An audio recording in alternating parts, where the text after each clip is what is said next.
गॅसची बचत होण्यासाठी ह्या काही टिप्स आहे. आता त्या टिप्स कोणत्या ते पाहू.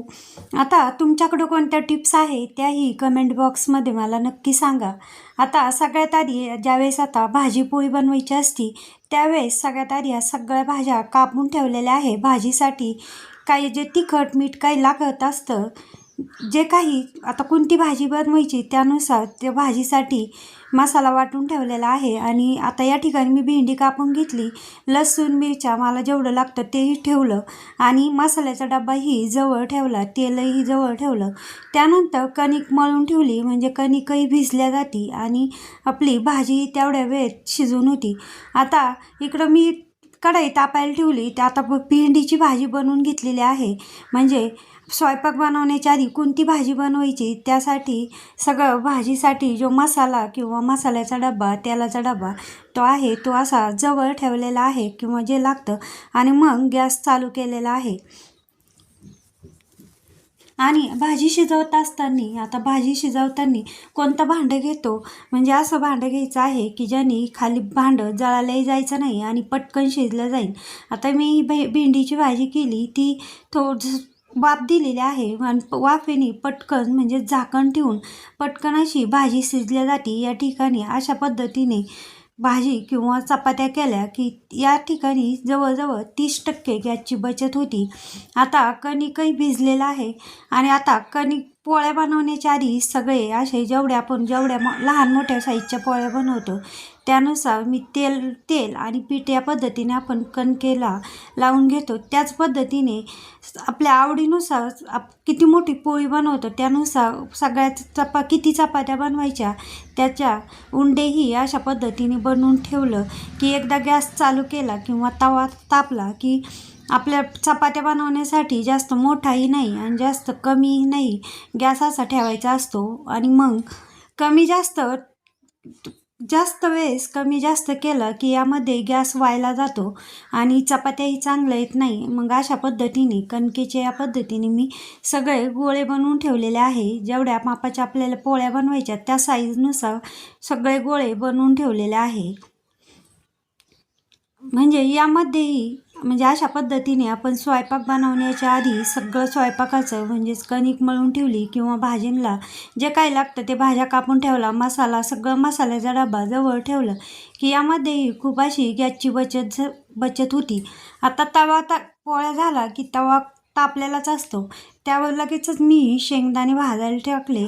आता आणि गॅस बंद केलेला आहे. तापलेल्या त्यावर अशा पद्धतीने मस्त असे शेंगदाणे असे खमंग असे शेंगदाणे भाजल्या जाते. यामुळे भाजीलाही चव येते आणि या ठिकाणी आपल्या गॅसची बचत झालेली आहे. म्हणजे शेंगदाणे भाजण्यासाठी कुठेही जास्तीचा गॅस या ठिकाणी लावलेला नाही. जो चपात्यांचा तापलेला तवा होता त्याच तव्यावर भाजीसाठी शेंगदाणेही भाजून झालेले आहे. अशाच पद्धतीने शेंगदाणे लागत नसले तरीही शेंगदाणे भाजून ठेवले की बाकीच्या भाज्यांना शेंगदाणे उपयोगी येतात. आणि भाजलेले शेंगदाणे एका डब्यात आणि कच्चे शेंगदाणे एका डब्यात असे होते. आणि याला कुठलाही जास्तीचा गॅस लागत नाही. तापलेला तवा असतो त्याच तव्यावर हे शेंगदाणे भाजलेले आहे. आता इकडं दुधात दूध तापून ज्यावेळेस आपण साय आणण्यासाठी फ्रीजमध्ये ठेवल्या जातो. आता ते दूध एकदम थंड असतं. आता ही दुधाची साय जी आहे ती थंड असतानाच काढून घेतले आणि त्यानंतर थोडंसं दूध आपलं जास्तच थंड असतं, म्हणजे थोडं दूध लगेच तापायला न ठेवता थोड्या वेळ असंच बाहेर ठेवायचं. म्हणजे ती जी जास्त थंड दूध तापण्यासाठी जास्तीचा गॅस लागतो. किंवा भाजीही आता उन्हाळ्याच्या दिवसामध्ये आता सध्या उन्हाळा चालू आहे, मग भाजी आपण आतमध्येच ठेवल्या जातो. पण 20 ते 25 मिनटं ही भाजी बाहेर काढून ठेवली की मग भाजीसाठी जास्तच थंड असतं, त्यासाठी जास्त गॅस लागतो तापण्यासाठी किंवा गरम होण्यासाठी. तोही या ठिकाणी गॅसची बचत होती. आता मी या ठिकाणी चहा ठेवलेला आहे आणि पातेलं छोटं आहे. आता गॅसची फ्लेम मोठी ठेवली की पातेल्याच्या बाहेर गॅस जातो. आता असा गॅस जाऊ नये, हे बघा इकडच्या साईडनी पातेल्याच्या बाहेर असा गॅस जातो आहे. म्हणून गॅसची फ्लेम अशी मध्यम ठेवली की सगळे गॅसचा जाळ तो पातेल्याला लागला जातो आणि चहाही पटकन उकळला जातो.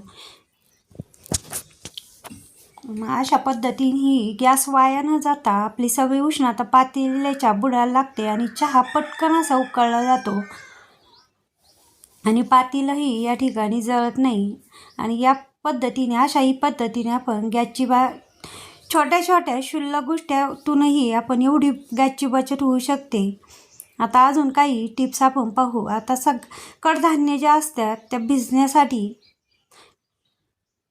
असंच मोठं कडधान्य असतं, मग ते शिजण्यासाठी वेळ लागतो. म्हणून आता थोडंसं मीठ टाकून यामध्ये हे छोले मी भिजत घातलेले आहे कोमट पाण्यामध्ये. आणि मग भिजल्यानंतर 7 ते 8 तास भिजल्यानंतर छोले किंवा कुठलंही कडधान्य, आता छोले बनवताना ते भिजतच घालावं लागतं. आता कुठलंही कडधान्य बनवताना मठ मूग कुठलंही कडधान्य बनवताना भिजत घातलं की ती झटपट असं होतं. आता कडधान्य शिजवताना जेवढं शक्य होईल तेवढं कुकरमध्ये शिजवले की ते पटकन असं शिजल्या जातं आणि छान मऊसूत. आता मी हे छोले लावले, त्याचसोबत बटाटेही लावले. आता बटाटे नुसते शिजवून ठेवले. आता हे वाफेत बटाटे शिजले की त्याची चवही छान येते. पाण्यात शिजवले बटाटे की त्याची चव येत नाही आणि चवही छान येते वाफेत शिजले. आणि एका वेळेस 2 असं छोलेही शिजले जाते आणि बटाटेही शिजले जातात. आता गॅसचं बटन स्वयंपाक झाल्यानंतर सकाळी किंवा झोपायच्या वेळेस अशा पद्धतीने गॅसचं बटन बंद केलं की थोडंफार लिकेज होत असलं तर ते बंद होतं आणि गॅसचा वासही येत नाही या ठिकाणी. अशा पद्धतीने गॅसची बचत केली जाऊ शकते. आता डाळ भात आपण ज्यावेळेस लावतो त्यावेळेस डाळ आणि तांदूळ थोड्या वेळ भिजत ठेवले की जिथं 3 ते 4 शिट्ट्या लागतात, थोड्या वेळ डाळ तांदूळ भिजले की त्या ठिकाणी 3 ते 4 शिट्ट्या लागतात, त्या ठिकाणी 2च शिट्ट्यामध्ये डाळ भात शिजल्या जातं. शक्यतो जेवढा होईल तेवढा कुकरमध्ये स्वयंपाक केला की त्या ठिकाणी ती जवळजवळ 70% गॅस वाचला जातो.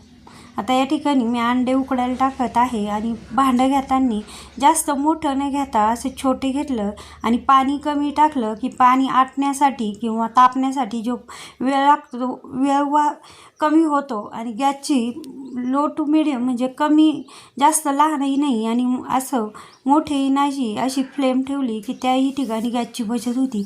आता हे अंडे उकडताना थोडंसं पाणी आधी कोमट होऊन दिलं, मीठ टाकलं आणि झाकण ठेवून हे अंडे उकडलेले. असं केल्याने अंडे सगळीकडून उकडले जातात आणि त्याचे सालही पटकन निघाले जातात. आता झाकण ठेवून हे अंडे उकडलेले आहे. आता शेवग्याच्या शेंगा झालं, वांगं झालं किंवा बटाटा झालं बनवताना कुकरमध्ये जेवढं बनवलं तेवढी गॅसची बचत होती. अशा पद्धतीने आपण गॅसची बचत